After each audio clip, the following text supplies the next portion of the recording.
You know, I enjoyed meeting your father and brothers very much. Oh, they were certainly anxious to meet you, and thank you for everything you're doing to help me. I'm really glad they're here. I haven't been too close to them since I married Andy. It's really hard to admit I made that kind of mistake and that my father was right. You know, it only took him one day with Andy to tell he was nothing but a fortune hunter.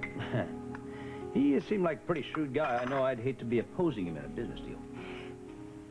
All during lunch today, all they could talk about was their meeting this afternoon and their strategy. I was bored to death. So is my brother Josh. He's not that conniving yet. Are you going to have dinner with them again tonight? No, they're going to have dinner with Diane and Alan. That is, if Alan can pull himself away from Hope and his new son long enough to eat. They asked me to join them, but I just didn't think I could face another meal where nobody talks about anything but business. Sounds pretty dull. Well. Oh, Mike, my father's been a little disturbed that Alan hasn't made it to any of the meetings yet. I tried to explain to him that Hope's been having difficulty with her pregnancy and that, you know, well, a little about their personal situation, but I could tell Daddy didn't understand that kind of thing taking priority. Sounds to me like you're the oddball of the family. You're right. I always have been, I guess.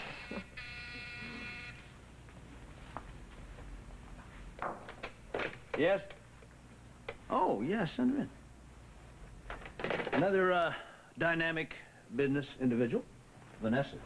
Oh, well, I'll just say hello and then... No, that's right. She just wanted to talk to me for a minute. Hang on. Mike, it's so good of you to see me. Hi, Vanessa. How are you? What a lovely surprise. How are you? Fine. You? Good, but I'm afraid this is just a flying visit. Mike, I stopped by to ask you, for Ed, if you would like to come to a barbecue tonight at his place. It seems that Kelly Nelson's father's flown into town from London. Oh, he made it. Yes, he did. Can you come? We're expecting people around 7. Count on me. Wonderful, wonderful. Trish, darling, when do you go to court for your settlement? I'm going for a divorce, not a settlement. Well, you know my feelings on the subject. I think that you should get everything that Mike can get for you and more. Set for tomorrow. Good. I'm glad. Because that way we can get started on our plans for the Copper Lantern. Now, what I think we should do first is advertise for the staff, and then we can interview them. Can you believe her? She's working on it already. It's great. Yes, and Mike, I've decided to take your advice, and I'm going to use Derek for my attorney in the business deal. Wise choice. Good. Listen, you two, I've got to run. I've got an appointment with Sarah. Well, I'll walk you out. Mike, could I have a moment with you when you're free? Yeah, sure. Hang on a second. Goodbye, Trish. Let's say, just wondering whether you'd, what do you think about going to this cookout with me tonight? Oh, Mike, that sounded like a family affair to me. No problem at all. There'll be a lot of nice people there, and I can guarantee there won't be people boring you with talk about business. Guaranteed? Guaranteed. Well, in that case, I'd like to come.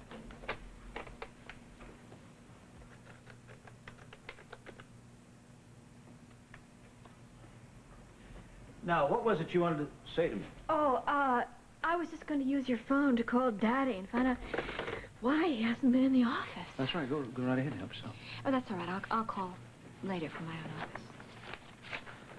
So, you said you wanted to talk to me about something. Yes, Mike, I did. You know I've patched things up with Ed, and but now I'm terribly worried about my father, and I know you know it's wrong, and I wish you'd tell me, because I need very much to help him. Vanessa, you know I can't talk to you about any other clients. But I can tell you that it isn't helping your father a bit by your asking him a lot of questions. Well, I'll try and take your advice. And I'll see you tonight at the barbecue? Looking forward to it. Good. Bye. Bye-bye.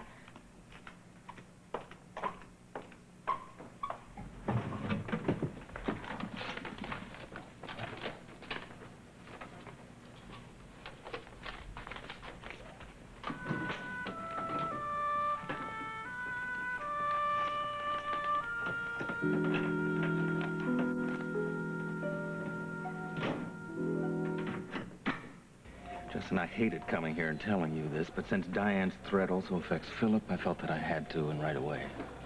Well, what exactly is Diane holding over your head? Well, look, I don't want to get into it, but the timing on this has been incredible. I just started putting things right. I cannot believe that Diane would go through with her threat to expose all the details and circumstances of Philip's birth. Well, you had better believe it. Diane has a need for power the likes of which I've never seen in my life. This woman would do anything to get it. Well, I'm gonna have to tell Jackie. I wish you wouldn't. Ross, I have to. She's involved in this, too. Whatever affects Philip affects both of us. I know, but she's going to blame me for all of this, and she has every right to, too. We are not in the business of fixing blame. We are a family, and we will get through this together. You know, if Diane does go through with this threat, and the truth comes out about all this, I know that Carrie Todd will turn her back on me and walk away. I'm telling you, Justin, now that I've found this woman, I just can't imagine life without her. I just don't know how I am going to stop Diane Ballard. But I'll find a way. And I'll do whatever it takes to. Ross, I don't like the sound of that. Now, listen, you have got to keep your wits about you because there's a lot at stake here. Other people are involved. What I can't figure out is how in the hell did Diane find out about Philip when Alan Spaulding doesn't even know that Jackie and I are Philip's natural parents? I don't know either, Justin, but I do know that Diane is going to go through with this threat unless I find a way to stop her. And I will, Justin. I will. Because I have to. Well, Frank, I'm looking forward to seeing an awful lot of you while you're here. Me too, Bert. Besides tonight, of course. Yeah. You know, I want to thank you so much for everything you've done to make Kelly so welcome here. Well, I think Morgan really had a lot to do with that. So, Morgan, can we give you a ride home? Oh, no, thanks. I'm going to wait here for Trudy. We're going to go and do some more scrounging around. Listen, Dad, I'm so glad you're here. And I'll see you at Ed's later, right? Okay, All right. that's the deal. And I haven't welcomed you to the family officially yet. Oh. I'm glad to be a part of it. Bye-bye. Bye. See you later, kids. Okay. See you later. That's right. Isn't that nice? It's always so hard to leave you. I know. I love your father. He's exactly the way I imagined him. I'm so glad you two got along so well. But my dad has great taste, like his son. Listen, be sure and tell Trudy I said hi and thank her for me for helping us out. She is. Well, why don't you thank her yourself? You're going to see her tonight because I'm going to invite her and Tim. And I think that you should invite Derek and Hillary. Great idea. But we better be careful if we're going to turn this into another big production. You better have your 37 volunteers standing by. See you later. Bye-bye. Kelly! What? What's wrong? Nothing important. I just wanted to say goodbye again. That'll always be important. Love you. Love you, too.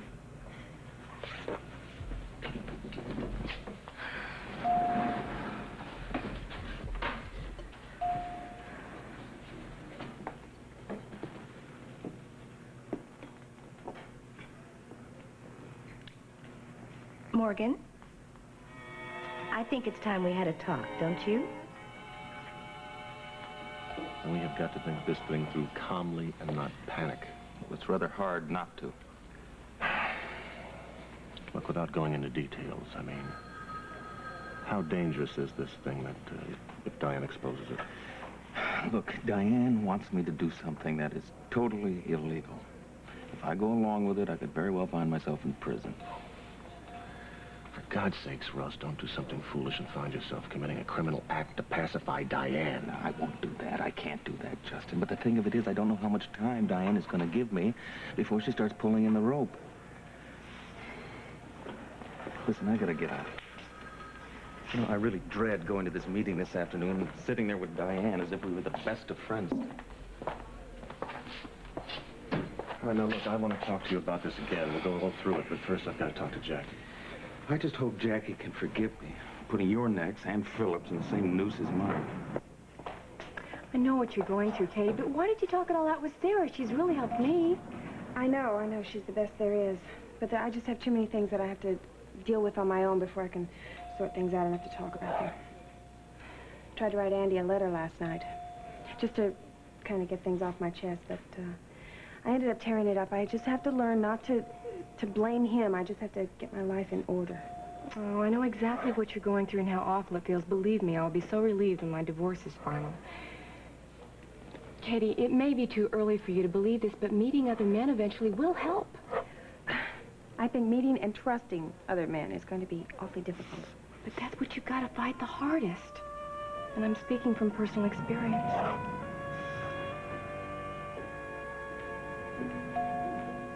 Diane, those things that Carrie showed me in her office are dynamite. I can tell you the whole department is responding to.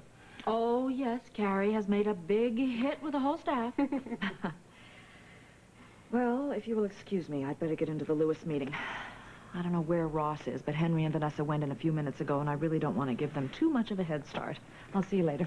See you later, Diane. Some water. Ben, I've been meaning to ask you, how's your wife?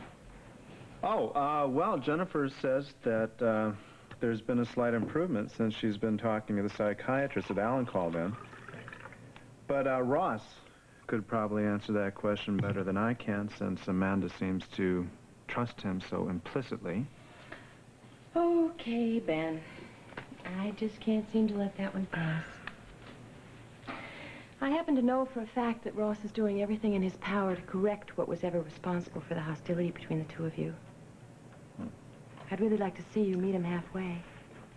You don't know the history involved, Carrie. It isn't that simple. I don't care about the history involved, Ben. What I care about is that hostility can warp people's lives, and I don't want to stand around and watch it happen.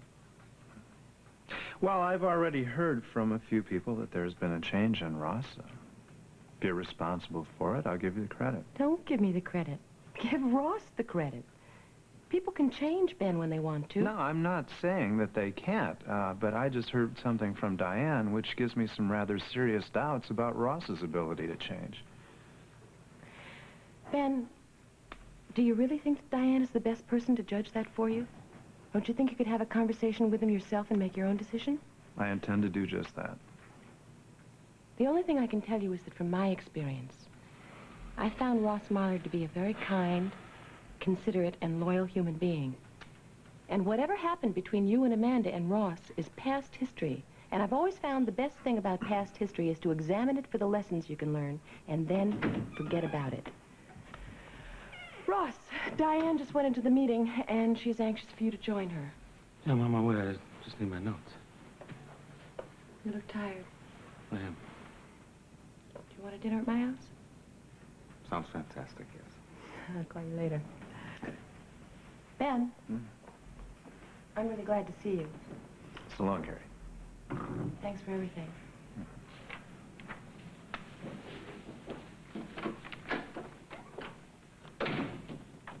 Ross, do you have a minute? No, sorry, Ben, I really don't. I'm running a little late. No, really, this won't take long. I just want to talk to you about something Diane told me a few minutes ago.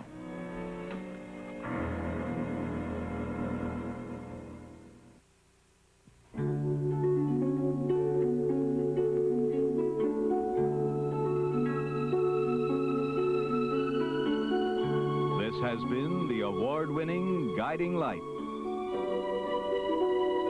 Fashions provided by Lily Rubin Salons South-Southwest, Christian Dior, and Barney's.